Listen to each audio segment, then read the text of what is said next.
At 25,000 feet, death does not just wear a black robe. It comes wrapped in a temperature of 60 degrees below zero. Up here there is no warmth from a comrade, nor casual chatter with a co-pilot. You cannot even look into another man's eyes for a shred of comfort.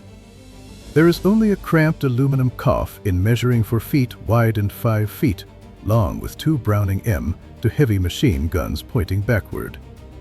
A sheet of plexiglass, as thin as an insect's wing, is utterly meaningless in the face of death.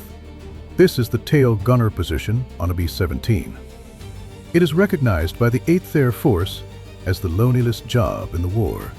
It is July 30th, 1943, 6:15 in the morning. As the first gray light of dawn struggles to pierce the English fog, 24-year-old Staff Sergeant Michael Arooth fights his way into the tail. His every breath crystallizes instantly into frost on his cold mask. The B-17 he flies and bears the exotic name Tondelayo of the 379th. But today, on this morning that will decide their fate, no romantic name can mask the brutal reality. Their target is the industrial heart of Germany, Kassel. This time, Arooth is not just embarking on a death ride deep behind enemy lines. He is about to launch a desperate challenge against the rigid dogma. In this narrow metal cage, Arooth is more than just a shooter. He is the spine of this massive bomber, and he is its only guardian against the enemy. In the next few hours, he will use a secret weapon that would make his officers furious and fellow soldiers confused to rewrite the rules of aerial combat. To understand the desperate situation Arooth is about to face, we must look at the cold, hard statistics. These are not just numbers, they are a death sentence. In the bloody summer of 1943, the average life expectancy of a B-17 crew was a mere 11 missions before death or capture. For tail gunners, the mortality rate was even more appalling. Only the ball turret gunners suffered casualties on a comparable scale in this war. Because the pilots of the Luftwaffe were not fools, they quickly realized that the deadliest way to attack a B-17 was from dead astern. Although there were 2 machine guns there, it was the bomber's blind spot the softest throat of the defense. Right now, Arooth sits on a modified bicycle seat that serves as his battle station, gripping the handles of dual Brownings. At this altitude, the outside air temperature has plummeted to minus 60 degrees Fahrenheit, freezing everything instantly. The electrically heated suit he wears is the only barrier between him and death by hypothermia in this frozen hell. If that circuit fails, even for a moment, the cold will kill him minutes before a German bullet ever could. Worse than the cold is the solitude inside this giant bird that stretches 74 feet long, separated by 40 feet. The tail gunner is separated from the rest of the crew by hollow aluminum fuselage, and the radio is his only tether. If no one presses the talk button, his world consists only of the roar of engines and the fear churning in his gut. If he gets hit and starts bleeding, no one can crawl back there to give him a shot of morphine or hold his hand. Here there is only one man to guns and the endless void, but Michael Arooth is different. He is an outlier. He is not just a survivor, he is a thinker. The official training manual of the Air Forces was revered as a Bible. It taught all gunners one core principle: conserve ammunition. Wait, patiently fire only when the enemy enters 300 yards. This theory sounded perfectly logical in a sunny classroom in Texas, where instructors would draw diagrams on chalkboards. 300 yards meant the enemy was in absolute range. Accuracy was highest, and you avoided wasting precious bullets. After all, a B-17 ammo capacity is limited. If every gunner sprayed like a madman, the chambers would be empty. However, after surviving his first few missions, Arooth knew in his gut the man who wrote that manual had never faced a diving Messerschmitt Bf-109. Arooth had a gift for mathematics, or perhaps a geometric intuition for death. As he bounced in that tail section, he calculated the distance between life and the grave. The problem was geometry and relative speed. German pilots were smart. They knew that approaching from the rear avoided most of the bomber's guns. So the German aces developed a new tactic: attack from the rear but dive from a high altitude to gain speed.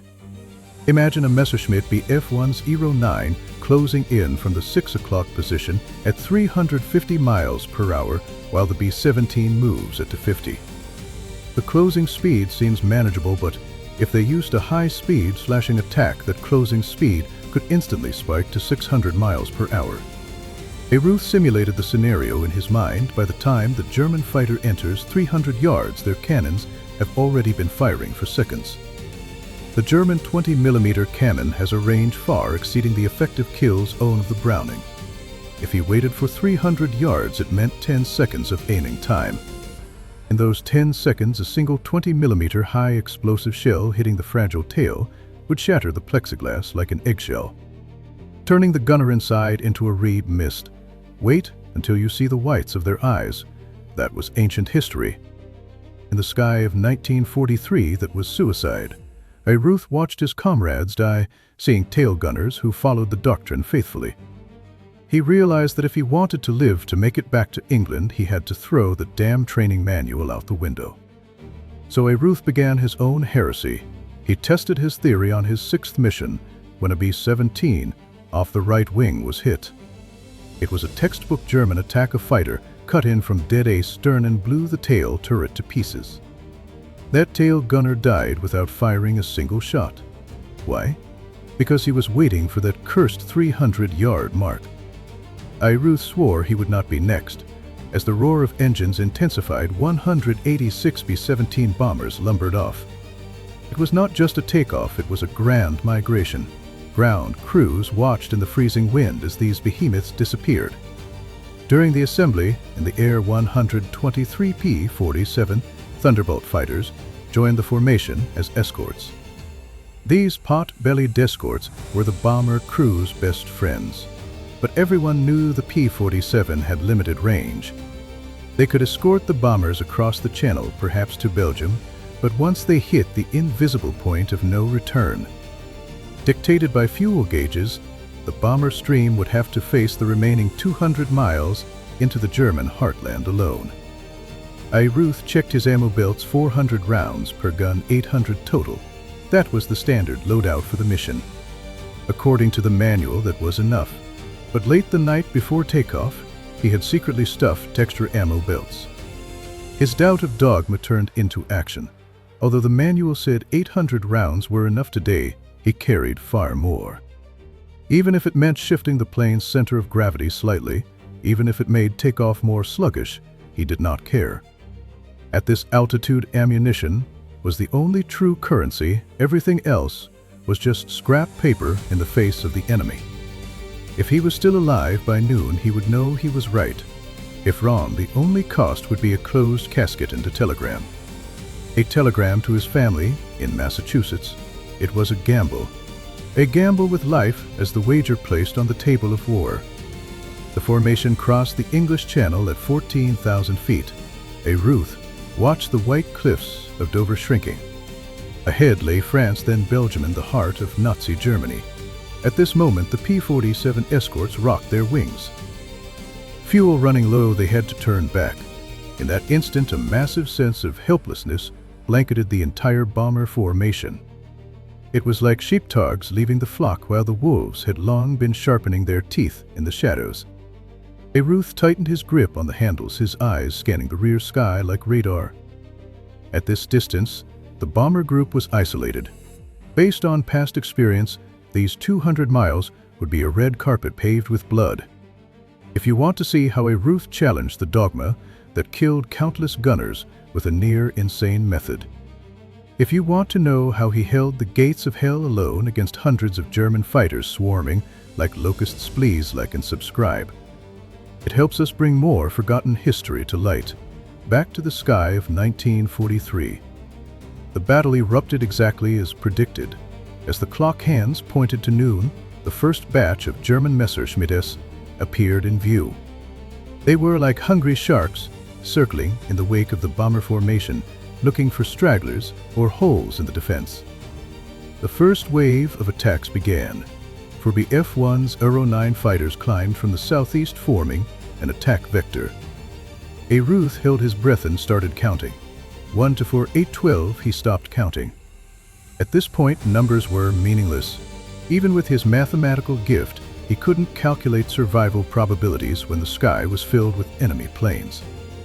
To his rear, the sky was full of black crosses and yellow noses. The lead German plane began its attack run. It dived from the high 6 o'clock position, gathering immense speed, heading straight for the bomber. 400 miles per hour. The distance closed rapidly. 1,000 yards, 800 yards. According to the manual, Arooth should wait. Just wait a few more seconds until the enemy enters 300 yards. But Arooth did not wait. At 800 yards, a distance considered absolutely ineffective range at the time, Arooth slammed down on the triggers. Thump, thump, thump, thump. The two Browning heavy machine guns roared. Tracer rounds drew bright arcs in the thin air like whips of fire. In the eyes of orthodox officers, this was madness. Shooting at this distance meant a huge bullet's pregnant severe drop. Hitting the enemy was nearly impossible. He was wasting precious ammo. He was squandering the crew's hope for survival. If the pilot could see this, he would have been screaming. But Arooth wasn't just shooting, he was weaving a net. He used his deep understanding of ballistics to spray bullets across the inevitable flight path. He wasn't gambling on a kill, he was gambling on psychology and probability. Something shocking happened. The diving German leader, originally preparing to settle, suddenly saw a dense net of fire rushing toward him. Seeing tracers at this distance would instinctively terrify even the most experienced pilot. The German pilot panicked. At 600 yards from the bomber, still outside his own optimal firing range, he was forced to pull the stick. The BF-1's Aero 9 banked sharply to the right, the fuselage tilting violently, the engine trailing black smoke. He broke off his attack run. Arooth hadn't just forced him back, he had anticipated the evasion route, as the German fighter broke right end of trying to use the clouds. Arooth didn't release the triggers.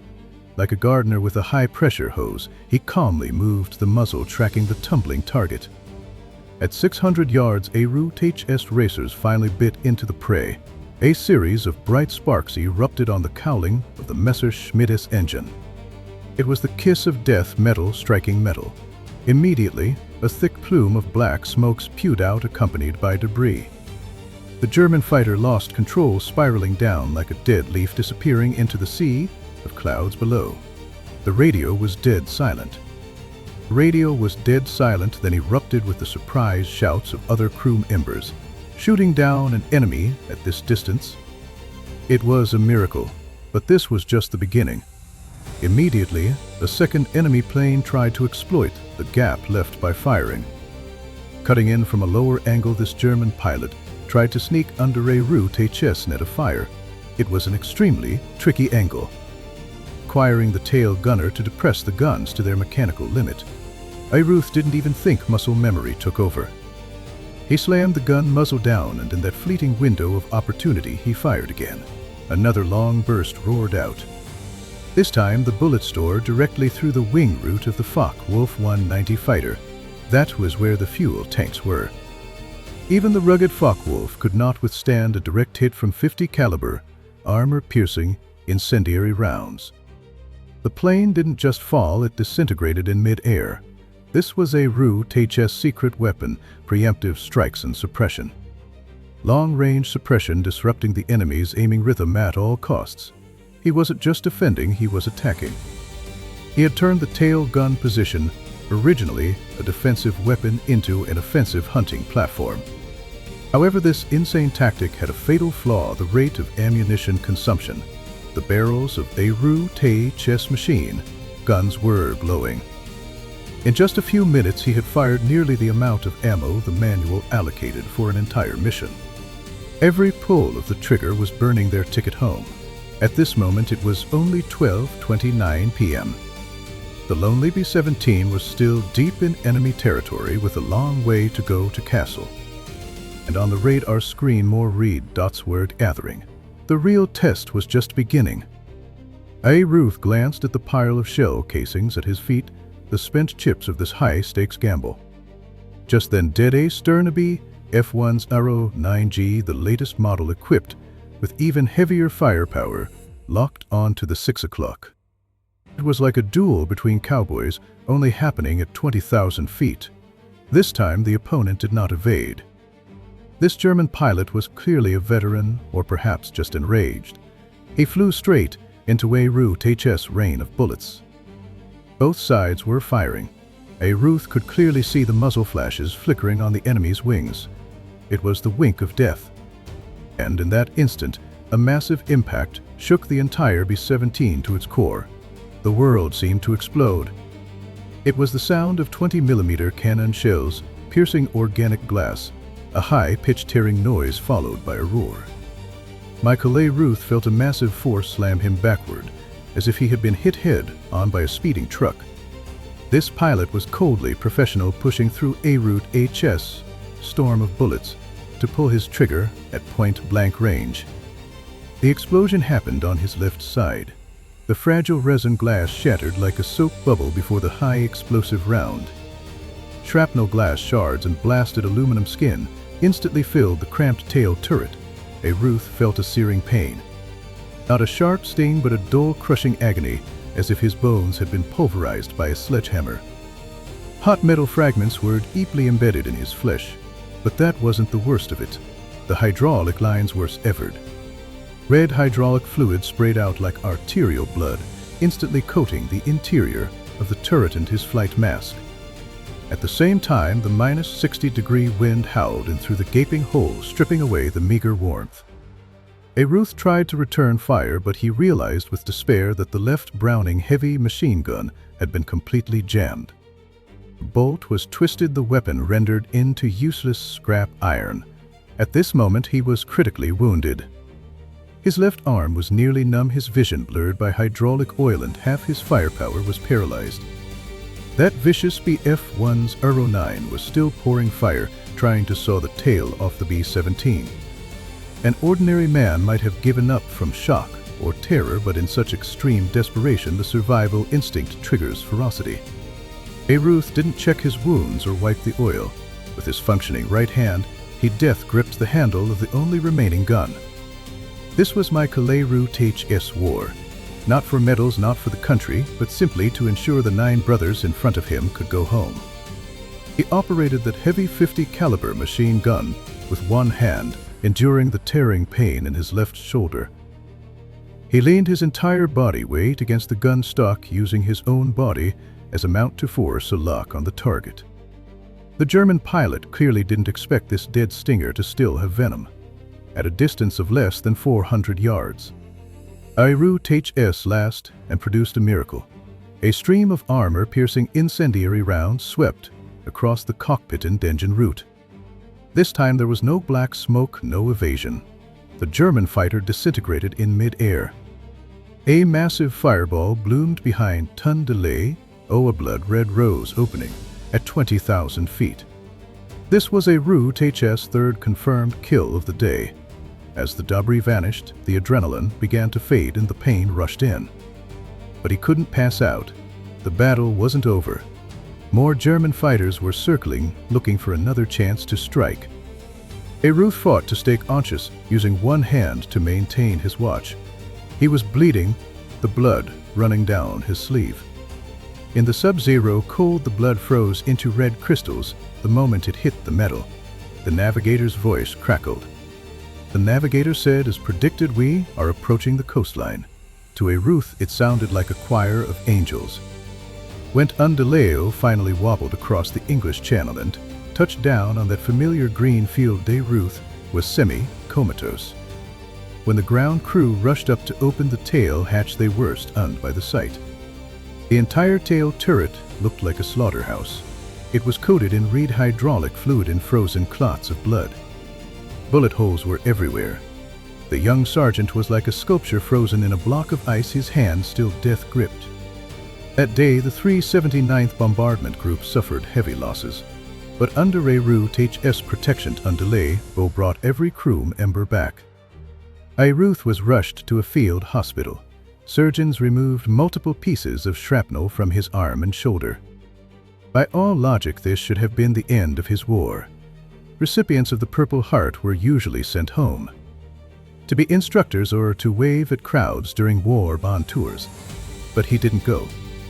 Not only that, but his mission triggered an earthquake within the high command of the Air Forces. During the debriefing, the intelligence officer looked at Arooth's HS ammo consumption record and was initially furious. He had burned through nearly 1,500 rounds, almost double the standard load. According to that cursed training manual, this was a serious disciplinary infraction. He had fired at 600 yards, 800 yards, even further a complete violation of the conserve ammunition principle. But when the gun camera film was developed, all doubts vanished. The film clearly recorded the destruction of 3 German fighters. More importantly, it recorded the German fighters that were not shot down but were forced to break off. The analysts were shocked to discover that Arooth's HS violation revealed a truth hidden by dogma. An aerial combat victory is not just about shooting down the enemy. German pilots were human till they feared death. When they saw dense tracer fire coming at them from 800 yards away, their instinct was to evade. Even if Arooth's HS bullets did not hit them, that perceived fire was enough to break their attack rhythm. The rigid fire at 300 yards rule was based on the assumption of precision shooting. Arooth proved with his blood that in modern high-speed air combat fire suppression was far more effective. Michael Arooth's HS tactic was in essence the prototype of perceived fire in modern air combat. He transformed the B-17 tail gun from a passive self-defense weapon into an active area denial weapon. General Anderson, commander of the 8th Air Force, personally reviewed the report. Shortly thereafter, the training manual previously viewed as unshakable was quietly revised. The new doctrine began encouraging gunners to fire at longer ranges to disrupt enemy aim. Arooth didn't just survive, he changed the game. After recovering from his wounds, Arooth refused the chance to go home. He returned to the blue. Back to that freezing tail turret. Throughout the war, Michael Arooth flew countless missions. His final confirmed score stood at 17 enemy aircraft. This is an astounding number. To put it in perspective, the famous ace pilot Chuck Yeager flying a P-51 Mustang had 11.5 kills. Arooth, a bomber gunner who could only look backward and couldn't maneuver his plane, had shot down 17. It meant that in at least 17 fatal attacks, he was faster, more accurate, and more ruthless than his opponent. In 1940, for when Allied air superiority was established and thousands of P-51 Mustangs covered the skies, you remembered that lonely summer of 1943. Back then, there were no Mustang escorts. Back then, tail gunners like Michael Arooth were the only thing standing between a bomber and destruction. In that post known as the loneliest job in the world, he defeated not only the Luftwaffe, but also bureaucracy. Arooth continued to serve in the Air Force after the war, retiring as a Master Sergeant in 1962. He passed away in 1990 at the age of 70. Today, when we look back at history, it is easy to be overwhelmed by the grand numbers of strategic bombing, but behind those cold statistics are living, breathing human beings. People like Michael Arooth, who in a cramped aluminum box at 60 degrees below zero, challenged the Reaper of the skies with a single-handed, a modified machine gun. He taught us that sometimes the only rule of survival is to break all the rules. If you enjoyed this story of courage, breaking convention, and survival, please do not forget to like and share it with your friends. History belongs not just to the great figures, but to the ordinary soldiers who created miracles in desperate times. See you in the next documentary. If you want more hardcore breakdowns of history's deadliest battles, smash that subscribe button. I am your strategy observer, seeing you on the next battlefield.